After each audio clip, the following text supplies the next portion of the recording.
नमस्कार दोस्तों, पुण्य श्लोक लेवल शो के आज की एपिसोड की शुरुआत होती है मालेराव द्वारा लात मारने से ह्यूज़ को गिरा देता है। उसके बाद में ह्यूज़ के आदमी उसे पकड़ लेते हैं और फिर कहते हैं कि मालेराव तुम्हारे सामने ह्यूज़ झुका, वो उसका तरीका था काम निकलवाने का, मगर अब तुम्हें बताता हूँ कि मैं क्या कर सकता हूँ। वो कहते तुम समझदार नहीं हो, तुम मूर्ख हो और तुमसे तो कहीं ज़्यादा समझदार है तुम्हारी आई साहेब, जो पहली ही नज़र में अंग्रेज़ों की फितरत समझ गई, उनकी नीयत समझ गई थी।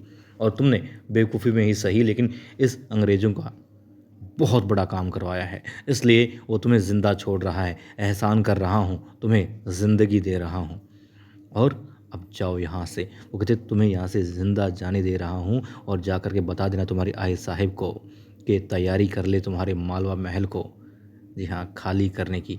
अब अंग्रेज़, ह्यूज़ और बाकी सारे लोग वहाँ से चले जाते हैं और मालेराव गुस्सा कर रहा होता है और वहाँ केसर मंदिर में पूजा आराधना कर रही होती है और फिर उसी रास्ते से जाती है जिस रास्ते से, जी हाँ, मालेराव और ह्यूज जा रहे होते हैं। ह्यूज जा चुका होता है, मालेराव खड़ा होता है और केसर पीछे आ रही होती है, मगर अब वो इतने गुस्से में होता है कि केसर को भी महसूस नहीं कर पाता और वहाँ से निकल जाता है।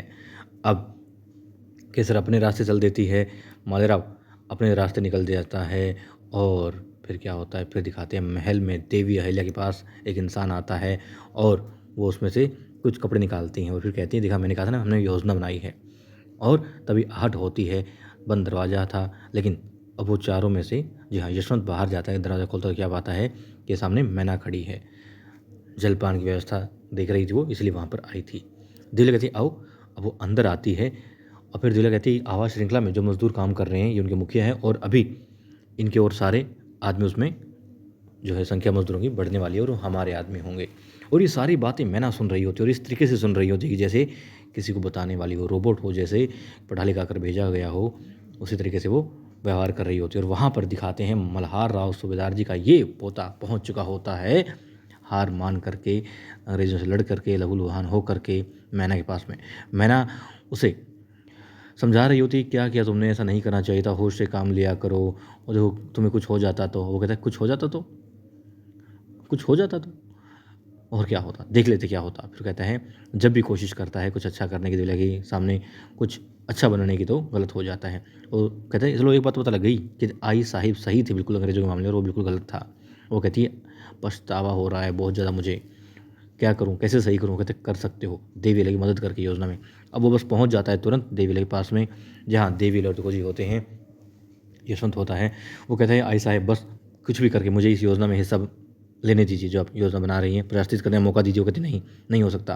वो कहती है अगर तुम छोटे होते समझ आता, मगर नहीं, अब ऐसा नहीं है, तुम बड़े हो चुके हो और कितनी गलतियाँ माफ़ करूँ मैं तुम्हारी, ऐसा नहीं हो सकता। और कहती रही बात प्रायश्चित की, तो अब उसका समय नहीं है और तुम्हें इस योजना में शामिल नहीं किया जा सकता। वो कहती किसी भी हाल में खुद देखो, मगर ये कुछ भी ऐसा समय नहीं है कि तुम्हें शामिल किया जाए योजना में, या फिर तुमने जो गलती की है उसको प्रायश्चित करने का मौका दिया जाए। और वहाँ अब वो चारों चले जाते हैं और गुन्नू जी पर्दा, जी हाँ, लगा देते हैं खिड़की का, जिसमें से वो सुन रहे थे उनकी सारी योजना, सारी बातें। और अब जैसे ही तेज कदमों के साथ में देवी अहिल्या तुको जी और यशवंत बाहर निकलते हैं तो सीढ़ियों से नीचे उतर रही होती है द्वारका और कहती है कहाँ चले तीनों, तिगड़ी कहाँ चली। तो कहते हैं हम तो बस ऐसे ही दौरा करने जा रहे हैं। दौरा? अब देखती है मालेराव भी बाहर खड़ा है और फिर कहती है कि दौरा तो बेशक हो, लेकिन साधारण नहीं है, कुछ तो गड़बड़ है। अब दिखाते हैं देवी अहिल्या कहाँ होती हैं, अस्तबल में होती हैं, घोड़ों के पास में, और एक आदमी होता है जो कि उन मज़दूरों का आदमी होता है, सरदार होता है जिसके मज़दूर होते हैं। वो कहते हैं कि वहाँ मेरा एक आदमी मिलेगा जिसकी जेब में लाल कपड़ा मिलेगा। वो कहते हैं ठीक है, तुम पीछे रास्ते जाना, हम माला चक्कर लगा करके वहाँ पहुँच रहे हैं और किसी को पता नहीं चलना चाहिए कानो कान कि हम तुमसे मिले हैं, तुम हमसे मिले हो, ठीक है।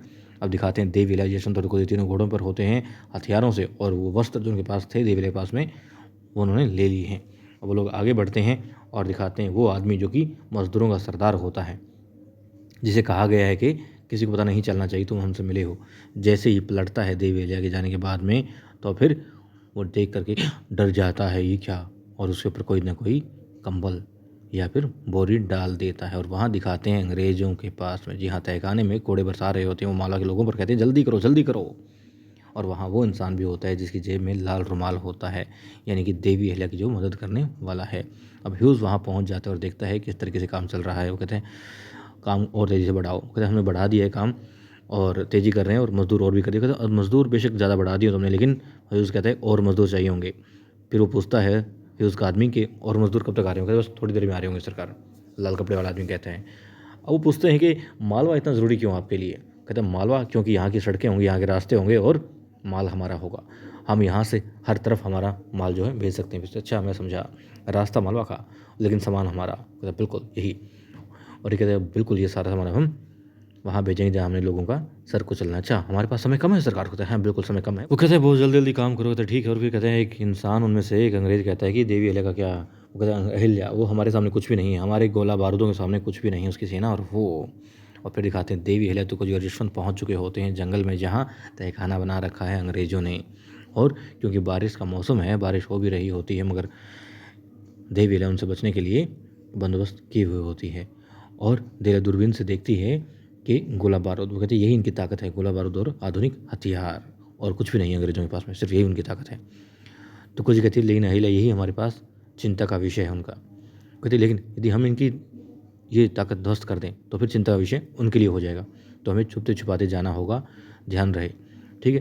अब लोग आगे बढ़ रहे होते हैं और छिप करके सारी गतिविधि अंग्रेज़ों की देख रहे होते हैं कि आखिर कैसे कर रहे हैं, क्या कर रहे हैं।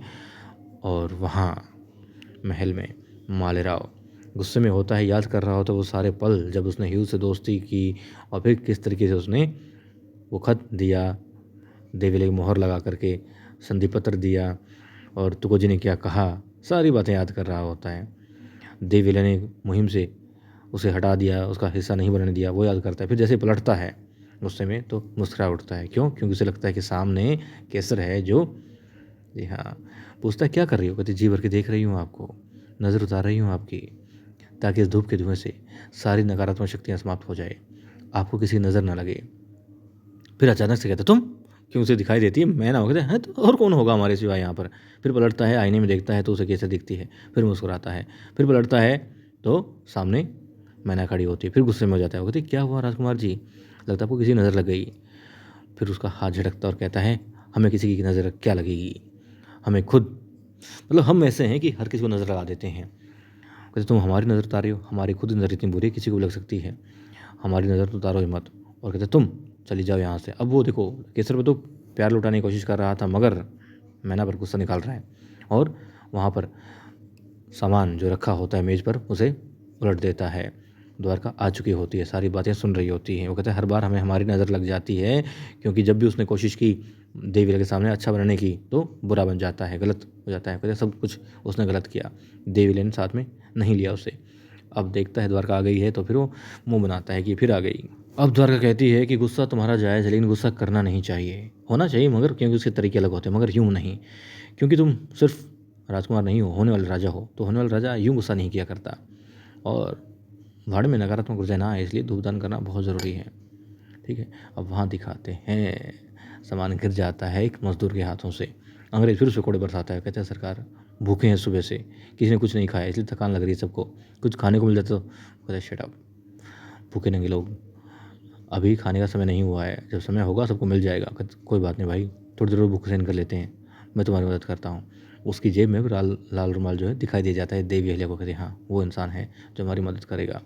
और तो वो जी देख रहे होते हैं, कहते हर तरफ जो है कड़ा पहरा है, अंदर घुसना आसान नहीं है। दिल कहते कुछ भी करके अंदर जाना होगा, हमें कुछ भी करके अंदर जाना ही होगा। अब वो लोग थोड़ा और नज़दीक जाते हैं और अब एक अंग्रेज़, जी हाँ, देख लेता है और इस तरीके से आगे बढ़ता है जैसे उसने देखा ही नहीं है, और देवी अहिल्या के ऊपर वो बंदूक तान देता है। कहता है कौन हो तुम लोग, कौन हो तुम लोग। और देवी अहिल्या को या फिर यशवंत उसे कोई कुछ नहीं बताता और पीछे से यशवंत आ जाते हैं क्योंकि वो झाड़ी में छिपे हुए थे और गर्दन तोड़ देते हैं उस अंग्रेज की, और फिर काम तमाम करके उसका आगे बढ़ जाते हैं। और अब देवी अहिल्या वहाँ बारिश में ही तुकोजी के साथ में लोगों की मदद करने लग जाते हैं। जी हाँ, बैलगाड़ियों से वो जो गोला बारूद था वो उतारने लग जाते हैं ताकि उन लोगों के और नज़दीक जाया जा सके। और जी हाँ, अब यशवंत भी अपना काम करने के लिए निकल पड़ता है। अब क्या काम कर रहे हैं क्या कर नहीं वो पता नहीं चलता भी, और इशारा करता है वो इंसान जिसकी जेब में लाल रुमाल होता है देवी अहिल्या की तरफ, शायद अंदर जाने के लिए। अब देवी अहिल्या, तुकोजी और यशवंत अपनी योजना को आगे बढ़ा रहे होते हैं। देखते हैं आने वाले एपिसोड में किस तरीके से वो लोग अपनी इस योजना को अंजाम दे पाते हैं।